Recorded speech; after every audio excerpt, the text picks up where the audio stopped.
Somebody had asked me the other day why I haven't talked about debt. They realized that I've put out a bunch of videos and I haven't put out a video on paying down debt and stuff. And I was telling them that the reason for that is because I am trying to catch people before they've built up a huge pile of debt. I'm trying to reach people that are 15 to 25, right in that range, just starting out their lives financially before they've managed to completely screw it up like I had and built a huge pile of debt and we're looking for any escape, any way out. See, if you know ahead of time that you want to pay cash for cars, if you're willing to work your way up from a hoopty instead of just running straight down and getting a Dodge Challenger brand new off the assembly line, well then you've got some of the discipline and skills that you need in order to prevent going into debt. If you bother to consider your interests and know for sure when you go to college whether or not you really are going to be pursuing a degree in something that's actually going to be marketable, like an architect, an engineer, a doctor, a lawyer, a dentist, whatever, that could lead to a business for you, well, then taking out that student loan isn't necessarily a bad thing. But if you're going to college to figure out who you are and taking a bunch of stupid humanities courses and ridiculous stuff, and I'm just going to get my prerequisites out of the way, then you're just really going to college to build debt and hoping that things work out, and usually that's not the case. So, what if I'm not catching somebody that's in that category? What if somebody that is already in debt is listening to me? Well, okay. First of all, the first thing you have to do is you have to acknowledge that you're in debt, and you have to start working to get yourself out of it. You have to start digging your way out of that hole that you've created for yourself. The first solution, the thing that everybody should do, is sit down and create their own personal budget. You've got to do the work. You've got to put in the homework. It's not just a matter of figuring out your income and listing your debts. It's also a matter of figuring out what you spend money on each month and whether it's truly a necessity or not. And it's important when you're figuring out your budget to also be very clear with yourself on what your future goals are. Do you plan to retire someday? Do you plan to have a family?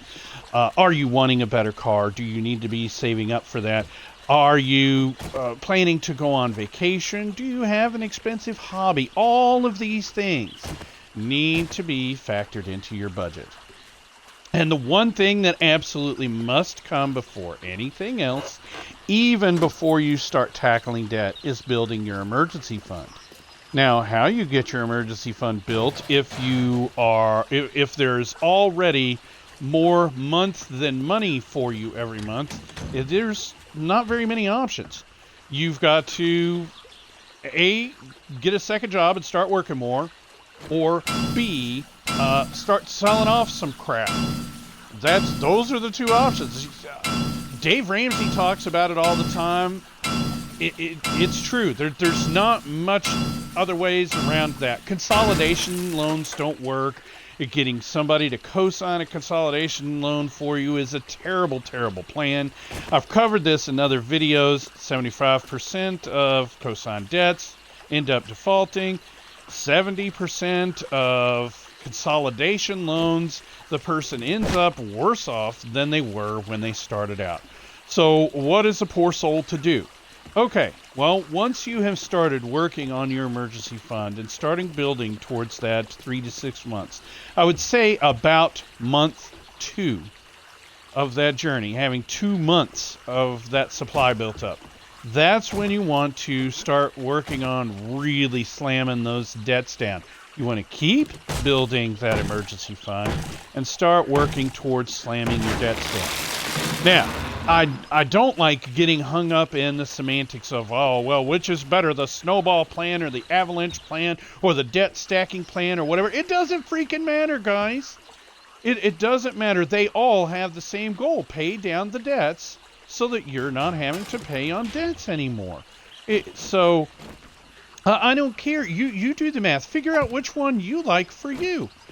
Snowballing and debt stacking at the end of or snowballing and the avalanche plan, at the end of the day, there's not much difference between the two. Somebody put it to the test once. It ended up the debts were paid off within a month of each other, and the difference over 5 years was under $1,000. That's small enough as to be insignificant and sheer personal preference as to which you like better. Okay? So utilize some form of any of those. Okay? The whole point is you pay the minimum. In case you're not familiar with any of them, I'll hit them real quick. Snowballing is you jot down all of your debts and you literally start working on the teeny tiniest smallest one first. Okay, it's probably a medical bill, maybe a $20 that you borrowed from your roommate, whatever the hell, it doesn't matter. That's the one you start with first. You pay it off. Okay, but you factor it into your budget, and you then take whatever money that you would have otherwise put towards that teeny tiny one, and you keep paying that, but pay it to the next biggest one. And that's where the snowball comes in. So you're paying the minimum payment on all of your debts except for the smallest one. The smallest one, you're taking whatever you need to pay on it each month. And when it's paid off, you keep factoring that amount in. Then the next tallest debt, the one that you are paying the minimum, you throw the extra $20 a month on there. Okay? And then when those two are gone, if you were paying $15 as a minimum payment, the next debt you're paying whatever the minimum is, if it's also $15, plus the $35, the $20 from that you paid to your roommate, the $15 from the first debt, and so on. Okay? You guys are smart. You can figure this out, and there's plenty of information online, so I am not the only resource. I am just the guy that is trying to be the different enough voice to get your attention so that you start doing these things. Now, the avalanche method is all tied up in which debt are you paying the highest interest on? And there is some merit to that question. Okay? I'm not denying that there is merit to that. Obviously, if you pay off your highest interest rate debt first, well, then you're going to have more money. You're going to keep more of your precious money over the long run and have that to do other things with. I totally agree. What's important is getting started, not getting bogged down in semantics and having a debate with every Dave Ramsey person out there. Oh, no, Avalanche is better. And then, if you're a Dave Ramsey fan, fighting with every Avalanche person about, oh, no, Snowball's better. It doesn't matter, guys. What matters is that you first establish your emergency fund. And why do I say that? Oh, I say that because the last thing you want is to get started working on your financial plan and have something come up, an emergency, the car break down, have to fly out of town for a funeral, whatever, get sick for a few days, and then having everything go to shit. Okay? Or, even worse, having to go in debt to take care of that emergency when what you're focused on is trying to get out of debt. Okay? Now, if you just hold a gun to my head and force me to choose, me personally, which do I like better out of all the methods, I'm going to say the snowball method. And the reason I say it's better is because the quick wins that you get early, the paying off the roommate and paying off the small retail store card and paying off the medical bill, those things encourage you. They have a huge psychological impact. Versus maybe trying to tackle your highest interest rate debt, which you might owe $20,000 on. It's going to be forever before you're able to chalk up that win and have that little mini celebration and have that feeling of accomplishment. So that's why I say go for the snowball method. But at the end of the day, you do you and pick one and just start working it. Now, I want you to keep in mind, in life, balance is key. Do not get so hung up on paying down and paying off your debts that you lose sight of the larger goals. The issue is to get your debts under control so that you can in turn start allocating your money, your precious resource, towards your other goals, okay? There's nothing that says that your debt has to be completely gone before you start investing for retirement, before you start saving up for a better car, before you start saving up for the house, before you start saving up for a vacation. There's nothing that says that, and honestly, it's a little out of whack if that is how you're trying to do things. Again, I'm telling you to do you, but I want you to be mindful of these things. It matters.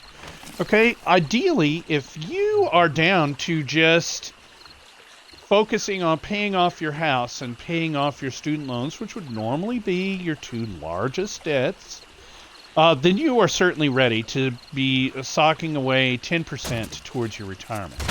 And in theory, those debts, the house and the student loans, should be low interest debts. You see, we refinanced our house not that long ago. The interest rate we're paying is between 3 and 4%. The student loans, I believe when I took care of those, the interest rate on those is like 2%. And right now, thanks to external factors, they're sorry, I got distracted for a second. They're on forbearance. They're suspended. They're not being charged interest, at least here in the United States. So that's a factor too. So essentially, those student loans right now are free money. You should be dedicating your resources to taking care of high interest credit cards and whatnot and getting those paid off. Man, where is everybody coming from? Cut it out. So, because when it comes to investments in particular, you're hoping to make 12% or better on your investments, especially while you're young. So if the interest rate that you're paying on your debts is lower than 12%, well, then maybe you'll be, if you've got everything under control, if you've got your emergency fund, if you've got breathing room, and you're no longer stretched so thin that there's no slack in your budget, then yeah, you need to be dropping some money towards your retirement. By the same token, you're not wanting to sacrifice the doubling periods. You're wanting to maximize the doubling periods on your money. That's a different video. I'll put a link. You can watch that video. I don't want to get too far away from the idea of paying down and paying off your debts. Once you've got your credit cards, medical bills, roommate taken care of, once you've got all those things under control, well, then it's just a matter of discipline, keeping yourself from going back into the hole and staying out of trouble with those things and avoiding the habits that got you into that jam in the first place. Well, that's today's video, guys. Yes, I've gotten a little ranty. Yes, I was a little passionate. It's just where I'm at right this second. Hopefully, you'll look past the way the message was presented and just look at the information that was shared and take it to heart. And if you have any questions, as always, you can reach me here on Xbox or Twitch. You can leave a comment below the video if you're watching this on YouTube, and you can message me at fustianfinance@gmail.com.